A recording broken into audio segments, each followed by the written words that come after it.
If you have ever worked with a coach before and you're wondering what actually makes a client in coaching successful or what makes a client coachable, this video is going to clear some doubts for you.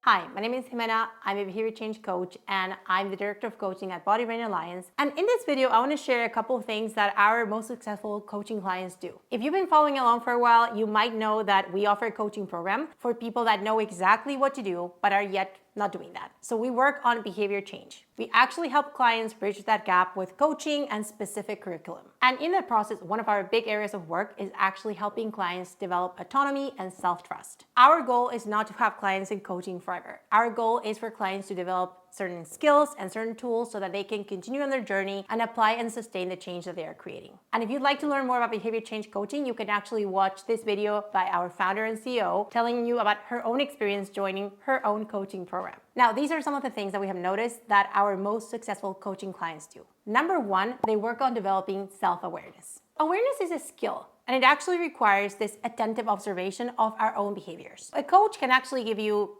pointers, they can give you tips, they can teach you things, but the most valuable thing that we can use is the client's own knowledge of their behavior. So when things are working, what is going well? What is their context like? What are they doing differently? And what about when things are not working? What changed?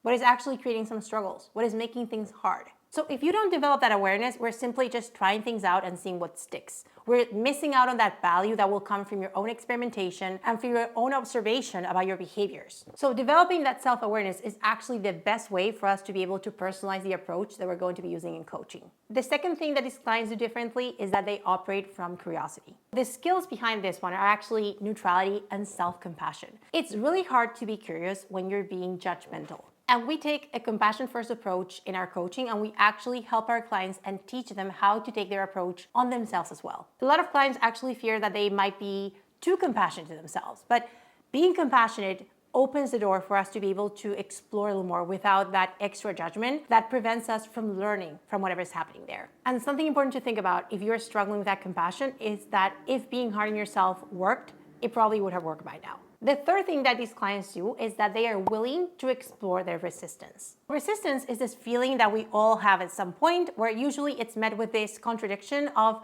I really want to do this, but at the same time, I kind of don't want to. And it can be so frustrating. So exploring that resistance actually requires awareness and curiosity that we've been talking about before. And it also requires mindfulness. This means being willing to sit with that experience. It means being willing to explore that without that judgment, with that explorative mindset, and allowing yourself to understand what your brain is telling you. What can we learn from that resistance? Instead of trying to immediately hush that resistance, instead of trying to fix that, what can we learn from that resistance if we actually sit with that for a moment? Sitting with that resistance can actually give you some great insights on your beliefs and on your cognitive flexibility. Our clients that have the most success in the program are also willing to try different things. Even when their initial reaction is, that is a no from me. Our brain will usually have the biggest resistance to the things that are going to be most useful to us. A lot of times, when we assign activities in coaching, clients might experience resistance to that same activity, or they might feel like they already know this, or they have already tried this without actually engaging in the activity. When they do decide to engage in the activity, even though they are having those thoughts,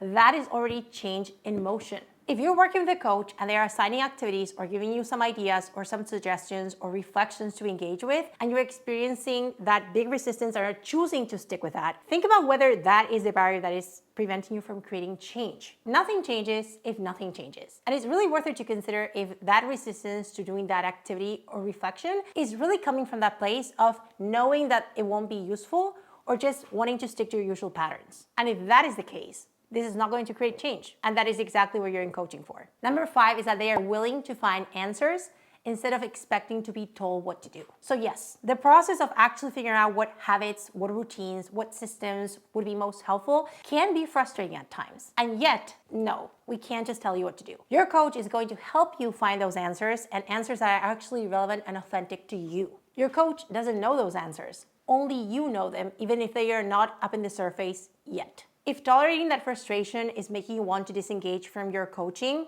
that is totally normal. But it's also worth it to ask yourself if that same frustration and tolerance has been a barrier in changing your behavior before. If that is the case, your coach would actually be doing you a disservice by telling you what to do. And you'll get there.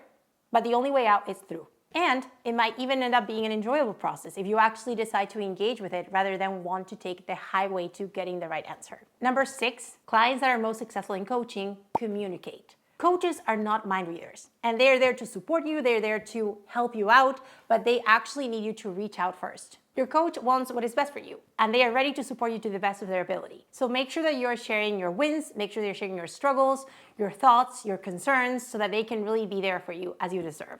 And about this, I just want to remind you that I promise that your coach is not going to have any judgment about what you are presenting to them. They have probably heard this before.